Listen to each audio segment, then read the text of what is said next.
ଆଜି ଆମର କ'ଣ ରୋଷେଇ ହେଇଛି ପିଲାମାନେ ଦେଖ କ'ଣ ହେଇଛି। ପୋଇ ଗୋଟେ କଖାରୁ ପୋଇ ହେଇଛି। ବଡ଼ି ପକେଇଥିଲୁ ଆଜି ନା ନାଇଁ?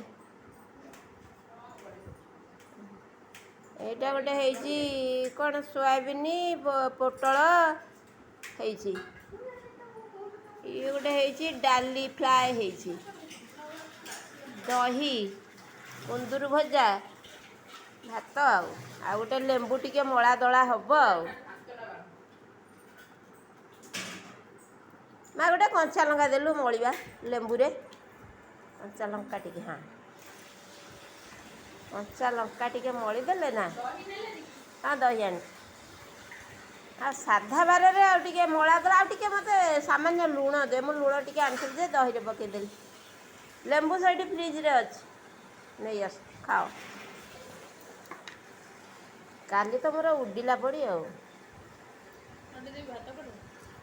ଖାଅ, ତମେ ତୁମର ଆଣିକିରି ବସି ଖାଅ।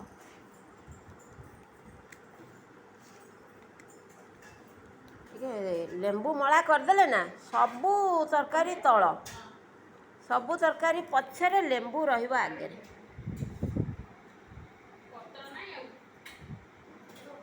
ପତ୍ର ଖଣ୍ଡେ ଅଛି, ଝିଅ ଭାରି ଜିଦ୍ଦି କରୁଛି। ଥାଉ, ତମେ ଥାଳିରେ ଖାଅ, ମୁଁ ମାଜି ଧୋଇବାକୁ ଯାହା ହଉ।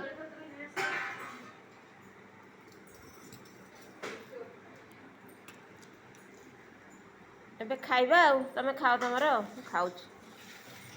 ଭୋକ ଯଦିଓ ମୁଁ କ'ଣ ଖାଇଥିଲି କହିପାରୁନି, କିନ୍ତୁ ଖାଇଦେଲେ ଗୋଟେ କାମ ଅଛି।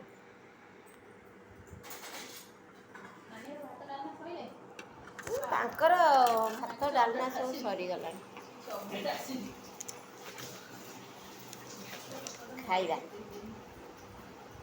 ହଁ ବା, ଆଜି ମଲେ କାଲି 2 ଦିନ ଆଉ।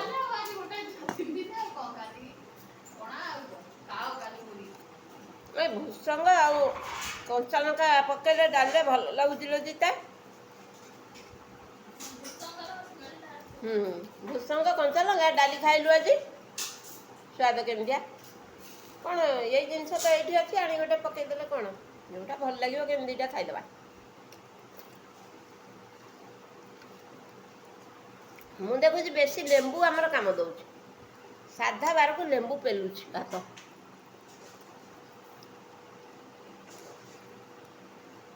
ପିଲାମାନେ ଟିକେ ଜୁଟିଛନ୍ତି ବୋଲି ଏଇକ୍ଷିଣା ଅଧିକା ଲଗେଇଖିଆ କରିବାକୁ ପଡ଼ୁଛି, ଖାଇବାକୁ ମିଳୁଛି।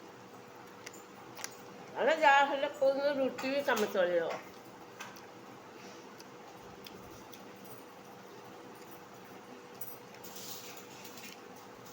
କୁନ୍ଦୁରି ଗୋଟେ ପରିବା ମୋ ବାପା ଆଣନ୍ତି ରାଉରକେଲାରେ, ମୁଁ ଖାଏ। ଏଇନା ଗାଁରେ ସବୁ ବେବଳା। ଦହି ତ ବଢ଼ିଆରେ। ନାଇଁ, କୁନ୍ଦୁରି ମୋ ବାପା ଆଣନ୍ତି ଯେ ଗୁମା ଗୁମା ବାଇଗଣ, ଆଦିବାସୀ ସ୍ତ୍ରୀ ଲୋକ ଆଣନ୍ତି ବିକିବାକୁ। ସେ ବାଇଗଣ ଲହୁଣୀ ଭଳିଆ ତାକୁ ପୋଡ଼ିଦେବ, ଭର୍ତ୍ତା ଟିକକ ଯେମିତି ଲହୁଣୀ। ଗାଣ୍ଡୁଆ ଟୋକେରେ ମୁଣ୍ଡେଇକି ଆଣିଥିବେ ସବୁ। ଚଟା ଟୋକେଇ ତାଙ୍କର ପରିବା ଆଣନ୍ତି।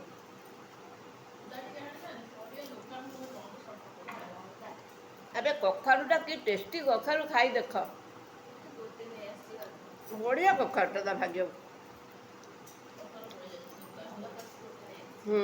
ଭାରି ସ୍ୱାଦ ବା। ଆକୁ ଡାଲମା ଦିନେ କରି ଖାଇବ, ଦେଖିବ କି ସ୍ୱାଦ। ତୁ ତ ଡାଲମା ବାରକୁ ଥିବୁ କି ନାହିଁ, ସୋମବାର ଖାଇକି ଯିବୁ ଯଦି।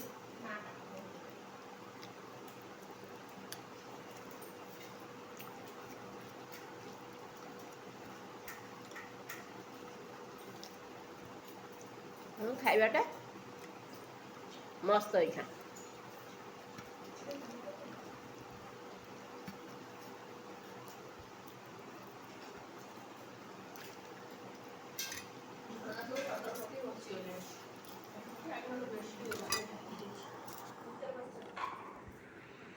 ଗରମ ଖରା ଗରମ ହଉଛି। ଝରଣାକୁ ଯାଇଥିଲ? କାହିଁକି ଗଲ ଆଉ? ନାଇଁ, କ'ଣ ଦେବି କି? ଝିଅର କାଶ ଔଷଧ ଆଣିଲ?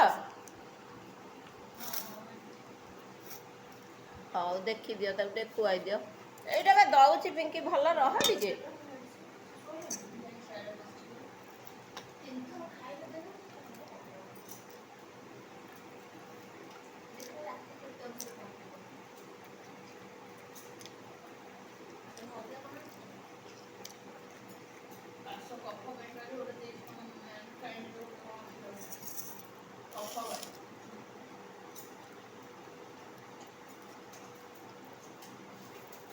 ଦହିରେ କିନ୍ତୁ କଞ୍ଚା ଲଙ୍କା ଠାରୁ ଜିରା ଲଙ୍କା ଗୁଣ୍ଡ ପକେଇଲେ ଭଲ ଲାଗୁଛି।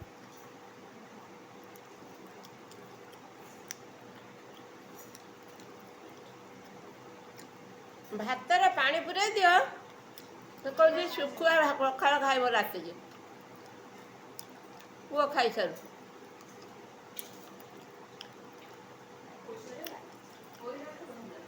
ପୋଇ ଭଲ ଲାଗୁଛି। ପୋଇ ଯଦି କାଲି କଲ ଆଜି କଲ ଠିକ୍ ଅଛି, ନହେଲେ ପୋଇ ରହିଗଲେ ସେଗୁଟା ଭଲ ଲାଗୁନି।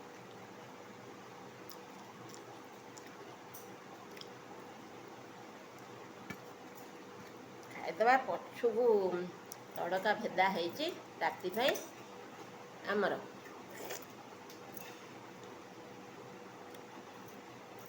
ଡାଲିଟା ଭଲ ଲାଗୁଛି।